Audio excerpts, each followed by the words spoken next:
Eh bien, on va commencer par habiller la gondole de tous ces apparats.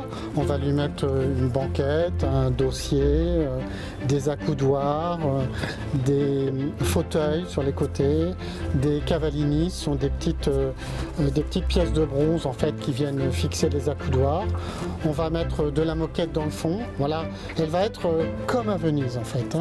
C'est la même gondole. Et puis il y aura même, c'est un peu kitsch, mais il y aura même un bouquet de fleurs à l'avant en signe de bienvenue pour les personnes que l'on va transporter. Et puis une fois que tout le monde est prêt, les gondoliers vont amener la gondole sur le lieu d'embarquement qui a été défini avec les clients. Sur ce lieu d'embarquement, les gondoliers vont commencer par donner quelques éléments des consignes de sécurité. Et puis ils vont embarquer les passagers. Et puis ils vont commencer en fait à ramer tout doucement pour le plaisir en fait des passagers. Et les passagers vont pouvoir découvrir en fait toute la beauté de ces paysages entre les rives qui vont être parsemées de châteaux, la nature que l'on trouve, l'eau qui va être autour de nous. Ça va vraiment être un moment de plaisir très, très fort. Les gondoliers, bien sûr, vont commenter ce qui va être découvert et ils vont répondre aux questions des passagers puisque bien souvent les passagers posent des questions sur la gondole ou sur le paysage. Bien entendu, s'il y a un photographe qui est resté sur la berge, eh bien, on va se rapprocher de la berge pour prendre des photographies de cet instant qui est en général un instant assez mémorable. D'une façon assez classique, je dirais que c'est plutôt Suçay-sur-Erdre et les alentours de Suçay-sur-Erdre qui sont utilisés. Ça peut être le port que l'on voit là, ou le château de la Poterie, ou le ponton du club. Voilà, et on va évoluer dans tout cet environnement.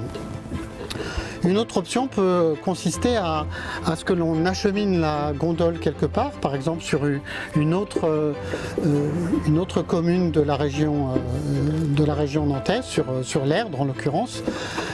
Par exemple, ça peut être la Chapelle-sur-Erdre, ça peut être Carquefou, ça peut être Nantes éventuellement. Et on va emmener dans ce cas les promeneurs sur un autre site. Il y a par exemple pour les mariés, on fait souvent une arrivée au château de la Poterie, qui est un château qui est situé à la Chapelle-sur-Erdre. Et pour des mariés arrivés en gondole devant leurs invités sur le lieu de la fête, c'est en général un moment tout à fait magique. Au-delà de ces possibilités, on peut également transporter la gondole sur d'autres sites par la route, mais là c'est en général des infrastructures plus lourdes et qui vont être bien sûr plus coûteuses. Oh bah oui, bien sûr, au-delà des différents lieux d'embarquement et de débarquement et bien sûr d'évolution, on va pouvoir agrémenter la balade en fonction des demandes en fait des passagers. Par exemple, pour une demande en mariage surprise, on va monter un scénario où on va créer une surprise.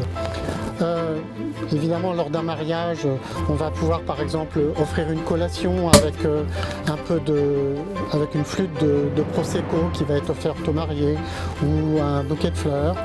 On peut aussi parfois proposer une initiation, que les passagers s'initient et découvrent le maniement des rames. Et puis on peut aussi envisager de faire des prises de vue avec un drone par exemple pour immortaliser la balade. Donc on a vraiment tout un tas de possibilités pour personnaliser au mieux la balade selon les souhaits des passagers. C'est très simple. Il suffit de prendre contact avec nous. Vous trouverez notre numéro de téléphone et les adresses mail sur le site du club, aviron-sucéen.fr. vous prenez contact avec nous, on définit ensemble le lieu d'évolution, la date, la durée, la nature de l'événement, et puis on vérifie en fait la disponibilité de la gondole et des gondoliers. Et dès ce moment-là, en fait, le client va passer une véritable commande en versant des arts. Cet argent sera utilisé pour l'entretien de nos bateaux.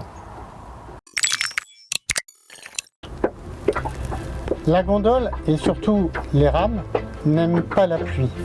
En cas de pluie ou de fort vent, eh bien, on annule ou on reporte la balade.